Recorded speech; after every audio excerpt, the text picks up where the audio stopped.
চ্যাংদোলা করে শাহের দপ্তর থেকে সরানো হলো তৃণমূলের সাংসদদের। ইডি অভিযানের আঁচে তপ্ত দিল্লি, আটক মহুয়া ও ডেরেক ব্রায়েনলা। কলকাতায় ইডির তল্লাশির আঁচ গিয়ে পড়ল রাজধানী দিল্লিতে। কেন্দ্রীয় স্বরাষ্ট্র মন্ত্রকের অফিসের বাইরে তৃণমূলের ধর্না অভিযানকে কেন্দ্র করে ধুন্ধুমার। টেনে হিঁচড়ে দিল্লি পুলিশের সেখান থেকে প্রতিনিধিদের সরিয়ে দেওয়ার চেষ্টা চলছে, চরম উত্তেজনার সৃষ্টি হয়। এই পরিস্থিতিতে হুঙ্কার তৃণমূল সাংসদ মহুয়া মৈত্রের, বিজেপিকে আমরা হারিয়ে ছাড়ব, মন্তব্য কৃষ্ণনগরের তৃণমূল সাংসদের।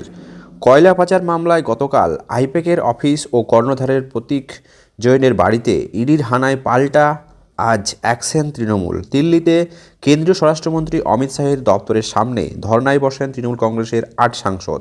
ছিলেন সাংসদ ডেরেক ব্রায়েন, শতাব্দী রায়, মহুয়া মৈত্র, বাপি হালদার, সাকেত গোখলে, প্রতিমা মণ্ডল, কার্তিক আজাদ এবং শর্মিলা সরকার। তৃণমূলের কংগ্রেসের সূত্রে জানানো হয়েছে, বিভিন্ন ইস্যুতে কেন্দ্র করে কেন্দ্রীয় সরকারের ভূমিকায় প্রতিবাদ জানাতেই এই কর্মসূচির আয়োজন করা হয়েছে।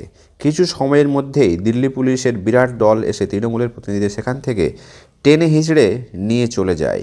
এদিন দিল্লি থেকে বিজেপি হারানোর হুঙ্কার কৃষ্ণনগরের সাংসদ মহুয়া মৈত্র দিয়েছেন।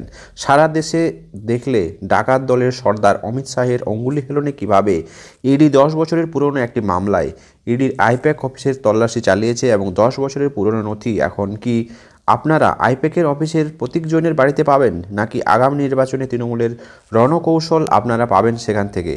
মানুষ কিছু বোঝে না? বাংলার মানুষ কি বোকা?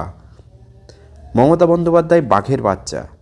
আগামী নির্বাচনে সত্যিই কি মমতা বন্দ্যোপাধ্যায়কে হারানো দুষ্কর? ইডির আধিকারিক নেই, বিজেপির দালাল হয়েছে? দেখার বিষয়। অবশ্যই আপনাদের মন্তব্য 2026-এর বাংলার ভূমিতে কে রাজত্ব করতে চলেছে আপনারা জানাবেন। চ্যানেলে নতুন হলে সাবস্ক্রাইব করে পাশে থাকবেন।